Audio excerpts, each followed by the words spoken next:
Je suis Pascal Cossard, secrétaire perpétuel de l'Académie. Donc, Monsieur le directeur général de la recherche et de l'innovation à la Commission européenne, Monsieur Paquet, Monsieur le président de l'European Research Council, cher Jean-Pierre Bourguignon, Mesdames et Messieurs les représentants d'institutions des Pays-Bas, d'Allemagne, du Royaume-Uni qui avaient accepté de venir travailler avec nous aujourd'hui, Monsieur le président, directeur général de l'ANR, Thierry Damerval, représenté par Madame Garnier-Rizet, qui va arriver, Monsieur le président, directeur général du CNRS, Antoine Petit, qui est là, merci d'être là, Monsieur le président, directeur général, cher Gilles Bloch, qui va arriver, je crois. Comme vous le voyez, nous avons beaucoup de personnalités, je ne vais pas pouvoir les citer toutes. Chères consoeurs, chers confrères, mesdames et messieurs, chers amis. Donc je dois tout d'abord vous faire part des regrets de Madame Frédérique Vidal, notre ministre de l'Enseignement supérieur, de la Recherche et de l'Innovation, qui a été retenue et ne peut donc être parmi nous ce matin. Elle nous a transmis une communication qui sera lue bientôt par notre président Pierre Corvol.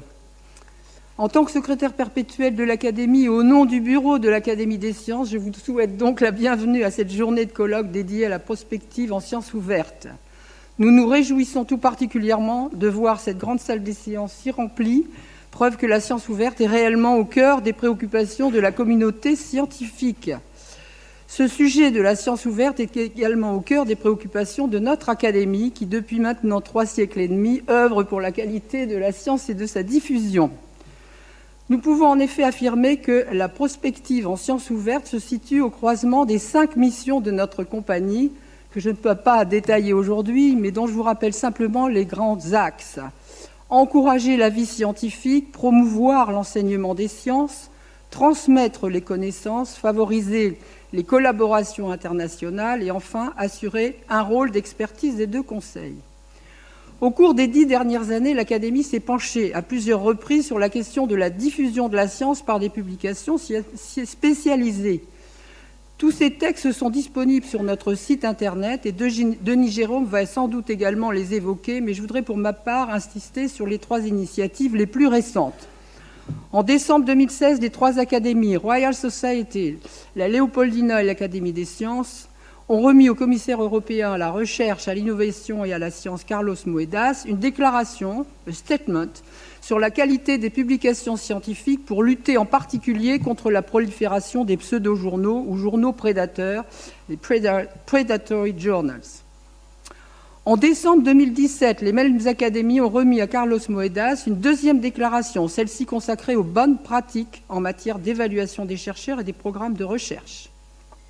Enfin, tout récemment, le 3 octobre 2018, nous avons rendu public une déclaration de soutien au plan national pour la science ouverte lancée par Madame la ministre, intitulée « L'Académie des sciences soutient à l'accès gratuit et universel aux publications scientifiques ».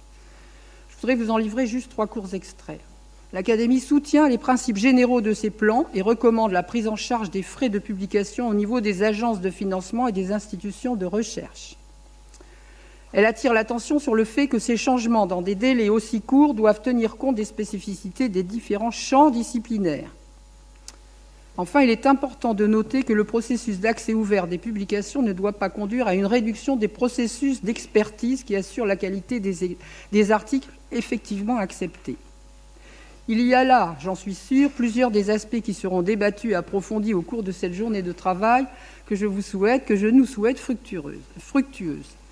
Cette journée est très importante pour les générations de scientifiques à venir et surtout pour les générations actuelles en pleine productivité scientifique et pour qui la question des publications se pose presque quotidiennement.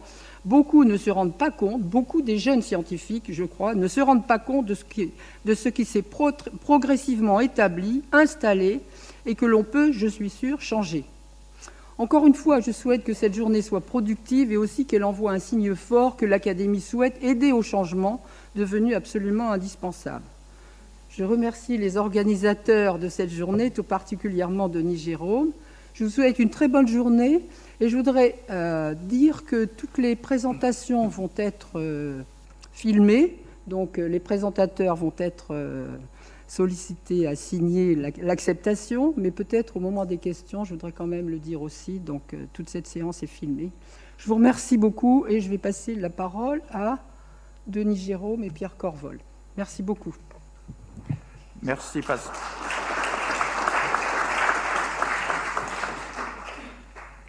Merci Pascal. Chers amis, bon, je sais que cette formule n'est pas très protocolaire, mais elle est moins chronophage et elle respecte la parité.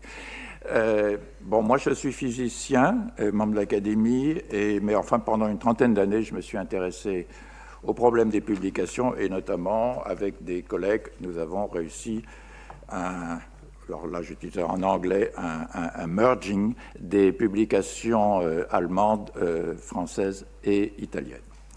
Alors, je vous souhaite la bienvenue au colloque de prospective de sciences ouvertes de l'Académie. L'Académie est une institution qui est placée sous la protection du président de la République, qui lui-même avait affiché comme objectif la reconnaissance de la part que joue la connaissance, la recherche, l'innovation et l'enseignement.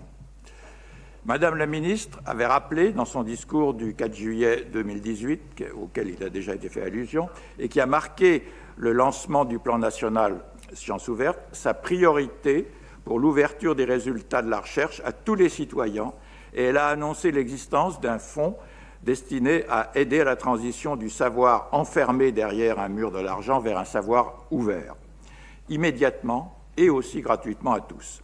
Ce qui est au fond très normal pour une recherche qui est fondamentale, qui est financée en très grande majorité par le contribuable.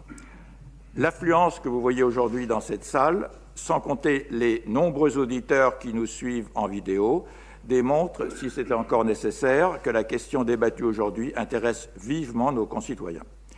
Maintenant, je profite quand même de l'occasion pour remercier les services des colloques de l'Académie qui a effectué un travail très professionnel pour la préparation du colloque et bien sûr nos consoeurs et confrères qui à l'Académie ont contribué à la réflexion sur le sujet et à la mise sur pied d'un programme approprié à la difficulté du sujet. Mais j'y reviendrai dans un instant.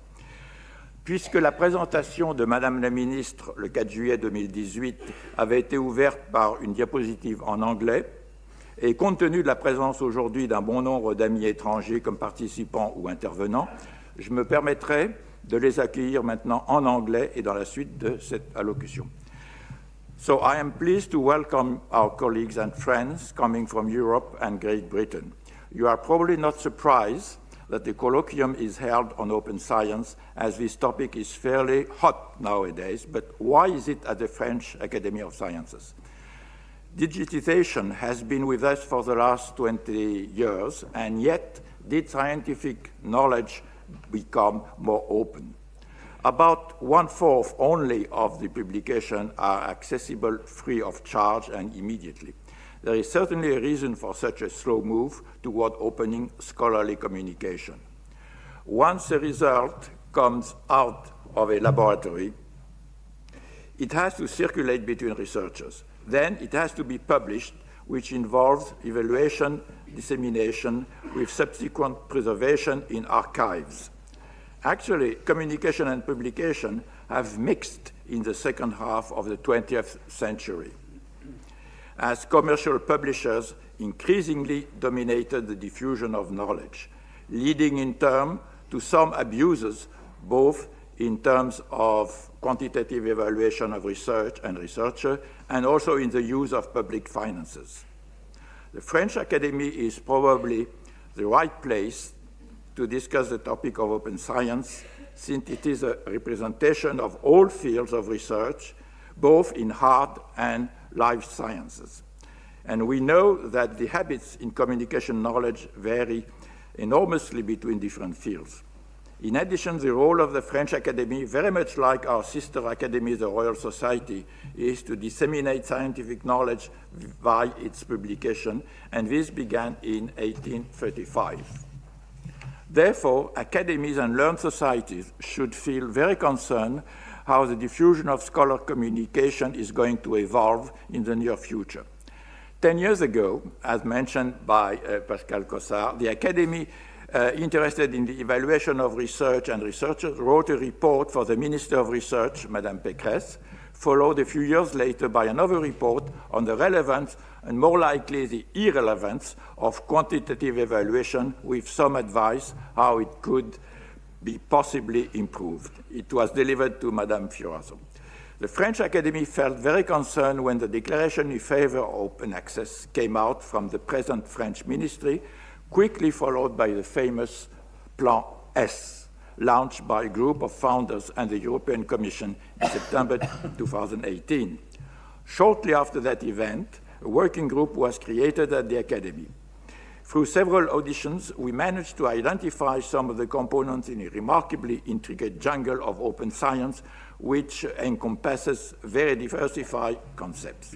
Open knowledge is not only a question of open access to publication and how the cost of knowledge dissemination will be affected through the transition. It will also change the connection between knowledge providers, which means the researchers, and the society. When we talk about open science, we, supposed to be respectable and serious scientists, reject the idea that openness means mediocrity as well as a total charge-free activity. Therefore, ethics, integrity, fair evaluation of research outputs and researcher, which is probably the heart of the problem, conditions for opening data, copyrights, they all remain priorities making scientific publication unique. New electronic media open the door to innovations. Journal platforms, preprint, overlay journals should become an important aspect of open science, while the role of traditional journal has to be revisited with a possible separation between communication and publication.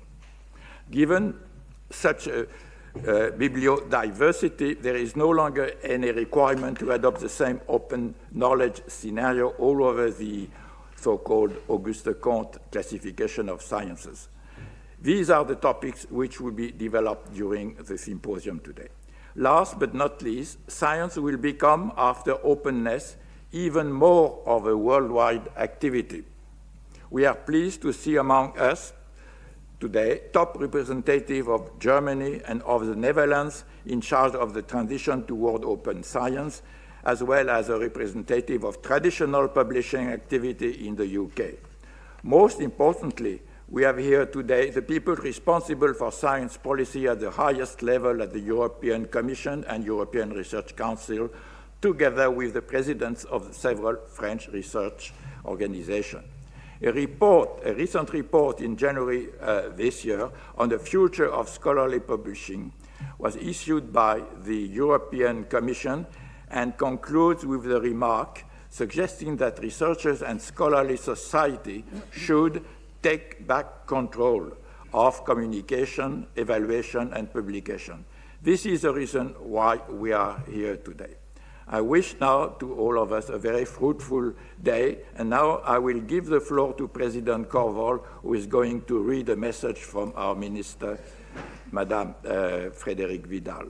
Let me just mention that we have planned there should be enough time available after each presentation to let the audience, including the one on video, ask questions to speakers or possibly make additional comments.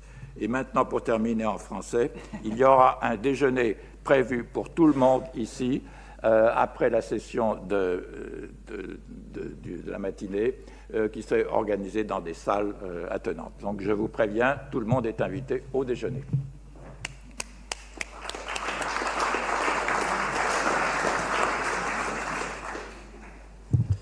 Donc voici le message de Madame la ministre de l'Enseignement supérieur, de la Recherche et de l'Innovation. Je ne peux malheureusement pas être avec vous aujourd'hui, mais je tenais néanmoins à vous adresser quelques mots à l'occasion de ce colloque consacré à la science ouverte. Ce sujet prend une résonance toute particulière dans ce lieu qui, depuis 5 siècles, assure 2 missions essentielles: diffuser la connaissance et protéger l'esprit de la recherche. Pour l'une comme pour l'autre, la science ouverte incarne une formidable opportunité, sinon une nécessité. On ne peut aujourd'hui espérer garder le temple de la connaissance sans en ouvrir grand les portes. Comment se satisfaire d'un monde où les mensonges se diffusent plus loin, plus rapidement, parfois plus en profondeur que la vérité? Comment se satisfaire d'un monde où les résultats de la recherche financée sur fonds publics échappent en grande partie aux citoyens. Comment se satisfaire d'un monde où se creusent les inégalités d'accès aux publications scientifiques entre universités du Sud et universités du Nord, entre PME et grands groupes?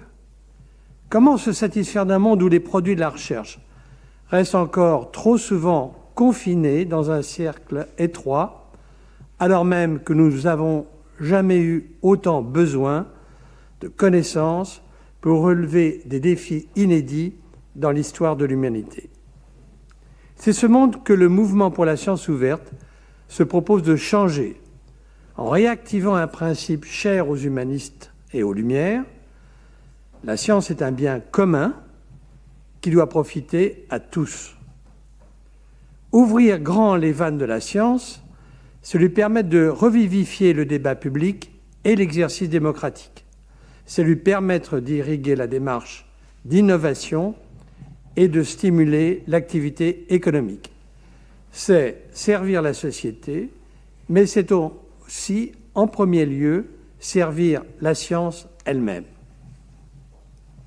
Car la science ouverte, j'en suis convaincu, est une chance pour l'excellence et l'intégrité scientifique. Une science ouverte, c'est une science encore plus efficace, qui évite les doublons, qui ne reproduit pas sans le savoir des expériences déjà menées ailleurs. C'est une science encore plus féconde, qui se nourrit de toutes les connaissances créées aux quatre coins du monde. En un mot, c'est une science véritablement éclairée, une science consciente d'elle-même, qui n'ignore rien de ce qu'elle produit. Et ce n'est jamais une science qui renonce à son autocritique, bien au contraire.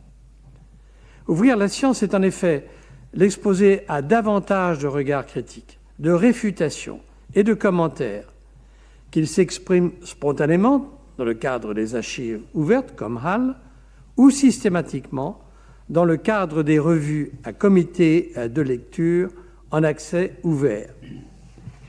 Car il s'agit bien de réduire les coûts. Il ne s'agit pas de faire l'économie de l'évaluation par les pairs, mais de réinventer autour de ce principe inaltérable un écosystème vertueux. Un monde ouvert n'est pas un monde dérégulé ni déstructuré. Il ne suffit pas d'ouvrir et d'abattre des barrières. Il faut construire de nouveaux repères, de nouvelles pratiques, de nouvelles règles du jeu. C'est à la communauté scientifique de les inventer et de les faire à sa main. Et si j'ai lancé un plan national pour la science ouverte, c'est pour lui donner les moyens de s'engager dans ce chantier, qui est un chantier pour sa propre liberté. Ce plan porte une ambition claire et ferme. Tous les articles et les livres issus de recherches financées par appel d'offres sur fonds publics, ainsi que les données quand la réglementation le permet, devront être désormais publiés en accès ouvert. Mais il ne vise pas à imposer brutalement une obligation susceptible de bousculer les habitudes. Il accompagne la communauté scientifique, pas à pas, dans son acculturation à ce nouveau paradigme, dans la recherche de solutions éthiques et dans le fait de faire évoluer le système éditorial. La science ouverte suppose de nouvelles pratiques scientifiques. Un appel flash, Science ouverte, a donc été lancé jeudi dernier par l'ANR pour aider la communauté à gérer autrement les données de la recherche, à en penser la structuration, la réutilisation, l'interopérabilité, en un mot, le devenir, la durabilité. La science ouverte suppose également de nouvelles pratiques éditoriales qui conjuguent la valeur ajoutée, critique et technique de l'édition scientifique et l'accessibilité des produits de la science qui ne peuvent rester cloîtrés derrière des péages prohibitifs. Il y a donc un nouveau modèle économique de l'édition scientifique à inventer. Un modèle qui ne peut pas reposer sur une solution unique, car la recherche est résolument plurielle, dans ses objets d'étude comme dans ses besoins et ses pratiques en matière de publication. Un fonds national pour la science ouverte sera donc créé d'ici l'été et un appel à manifestation d'intérêt sera lancé peu après afin d'encourager les initiatives éditoriales innovantes et de faire vivre cette bibliodiversité. Par ailleurs, nous le savons, nous ne pourrons pas faire bouger les lignes du paysage éditorial actuel tant que nous n'aurons pas fait évoluer les critères d'évaluation des chercheurs vers une appréciation accordant plus de place à une approche qualitative dans le sillage de la déclaration de San Francisco sur l'évaluation de la recherche DORA. Édition et évaluation sont aujourd'hui intriquées dans un pacte aux accents parfois faustiens. La course à la publication, le fameux diktat du publish or perish, ont rendu la recherche otage d'un système qui s'est emballé, en tirant parti de ce rapport de force complètement déséquilibré. La science ouverte, c'est aussi une opportunité pour la communauté scientifique de reprendre en main son destin et de redéfinir ce qui fait sa valeur. Ne soyons pas naïfs. La science ouverte a aussi ses failles et ses brèches, dans lesquelles des revues prédatrices tentent régulièrement de s'engouffrer. C'est pourquoi il est important de baliser ce nouveau monde, de repères et de références fiables qui permettent de distinguer clairement l'édition ouverte de ses contrefaçons.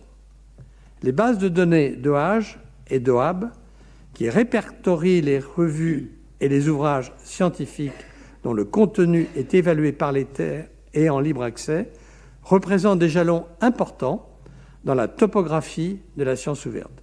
C'est pourquoi, conformément au plan annoncé le 4 juillet 2018, la France a souhaité porter avec les Pays-Bas une fondation entièrement dédiée à DOAB, dont la création juridique vient d'être finalisée.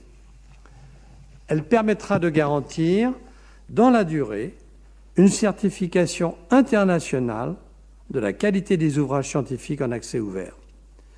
Car c'est bien sûr à cette échelle, celle de l'Europe et celle du monde, que nous devons penser et organiser ces pratiques ouvertes si nous voulons leur donner un vrai pouvoir transformateur.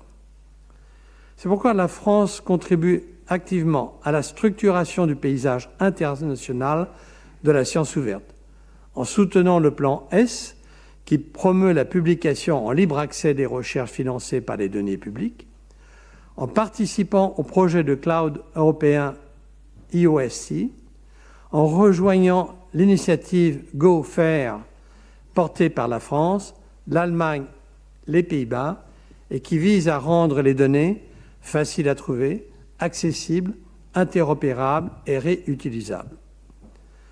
Un changement culturel profond s'est amorcé au travers du mouvement par et pour la science ouverte.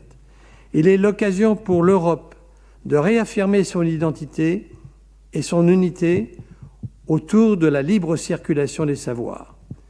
Il est l'occasion pour la France de défendre son attachement à la démocratisation de la connaissance et à la diversité des pratiques scientifiques. Il est l'occasion pour les chercheurs de reprendre le contrôle sur le devenir de leur production. Il y a plusieurs manières de s'emparer de ces enjeux. La science ne serait pas la science si elle ne ménageait pas constamment, en filigrane de l'action, le débat. C'est pourquoi je tiens à remercier chaleureusement l'Académie des sciences pour l'organisation de cette journée. Excellent colloque à vous.